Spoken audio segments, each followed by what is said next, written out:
Hi, this is Wishop, and welcome to your full moon reading, which will be for December 13th when the full moon in Gemini happens at 7:06 p.m. Eastern Time.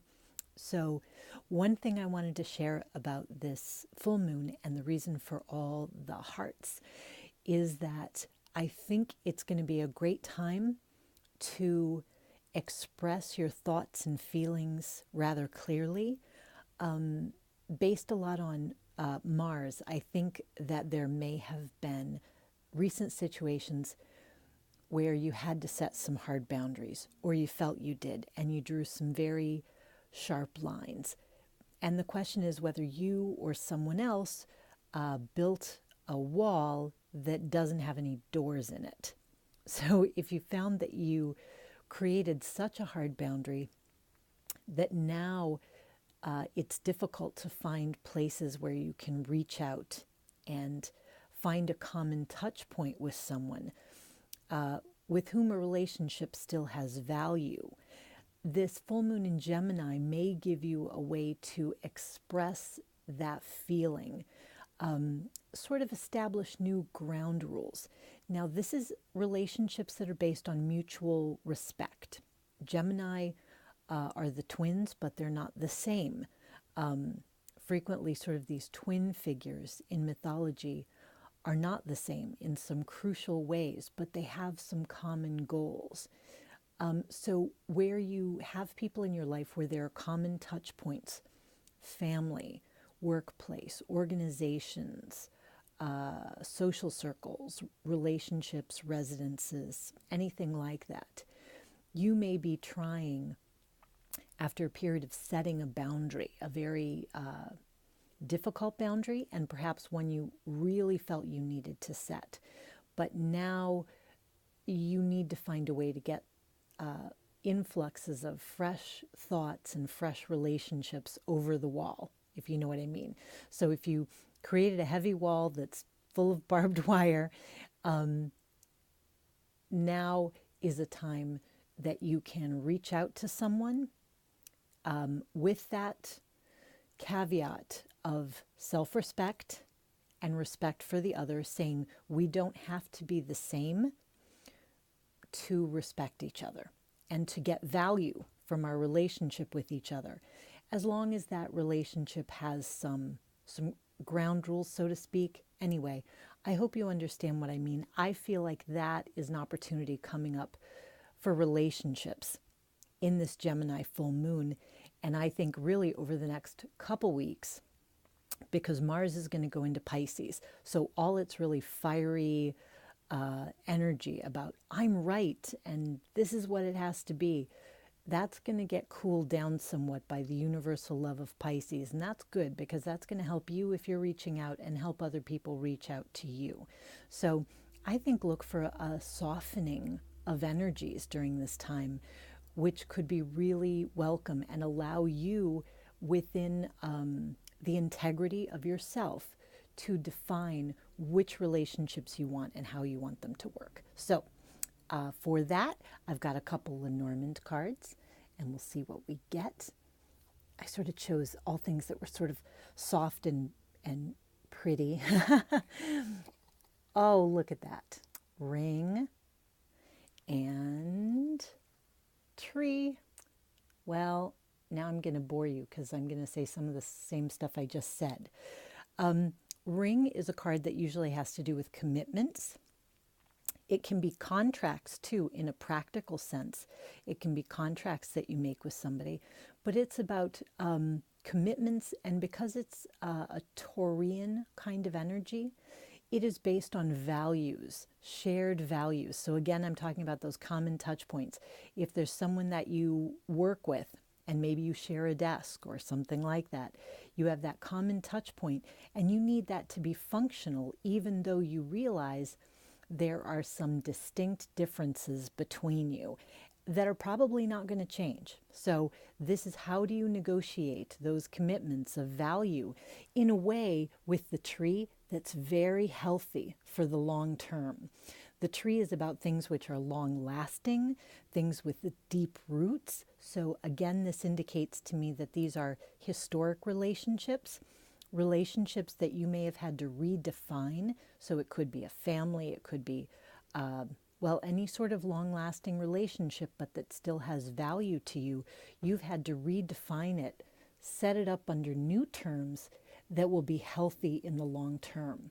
So I actually think this is great, because where we've been focused in the past on cut it out, put it behind, get rid of it, chuck it to the curb, this is, are there any things out on the curb that you actually still need and want?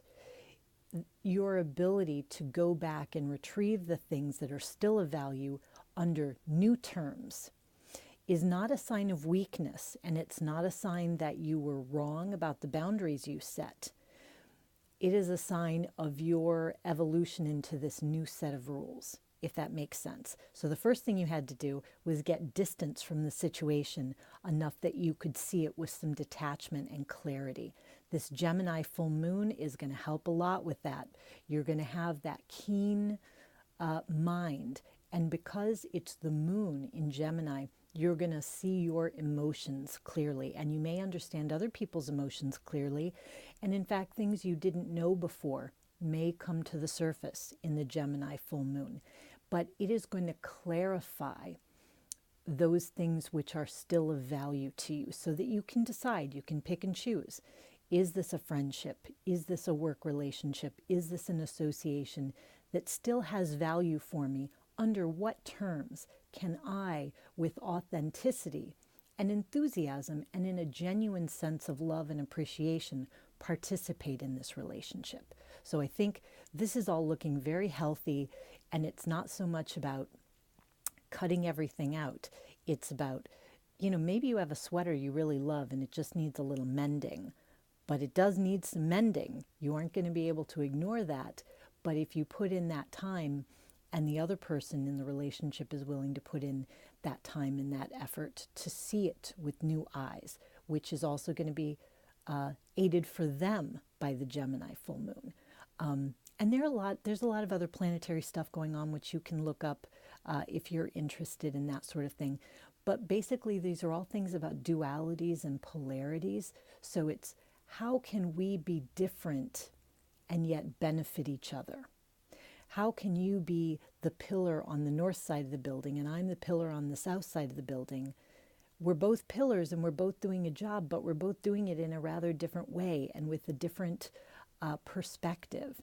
So how can we mutually appreciate and support each other and respect each other, and yet still be ourselves as fully as we want to be? So I think that's kind of what the call is here. And it's a call towards long-lasting commitments and relationships.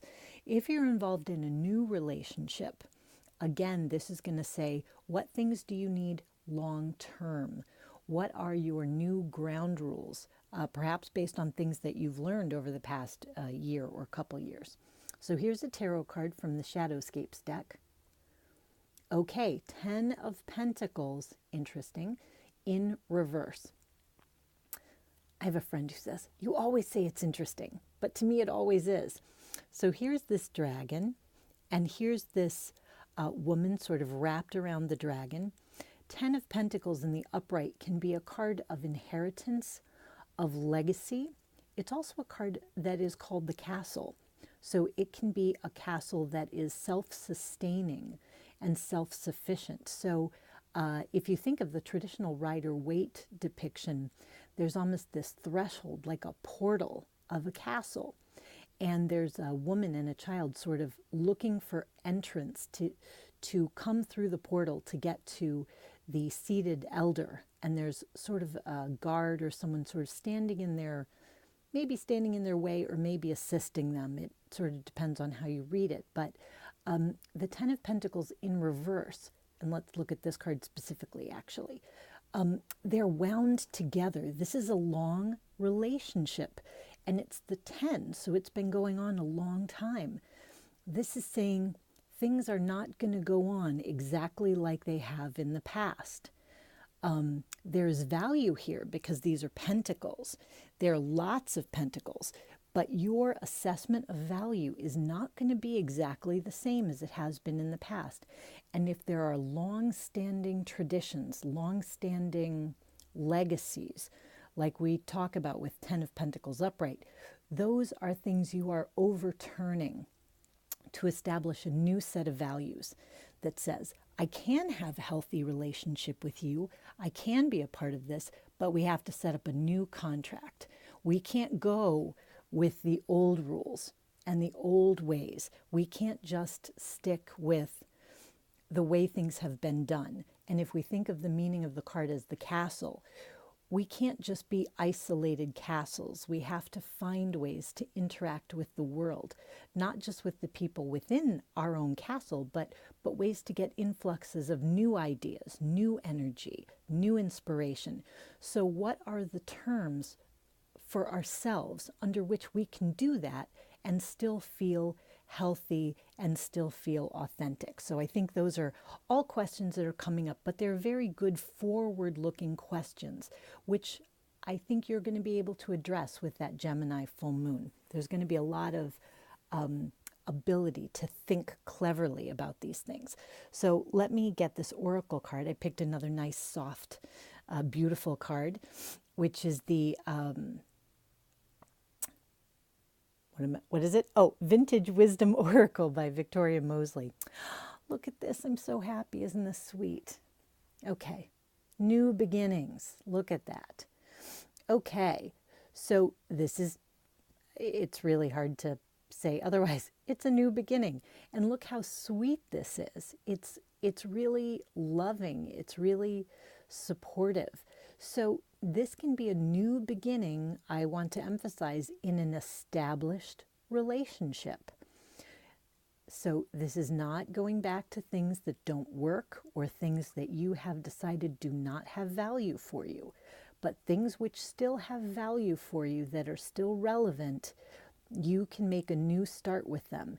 You can have a reconciliation, but it's not going to be a reconciliation that goes back to the old ways things were.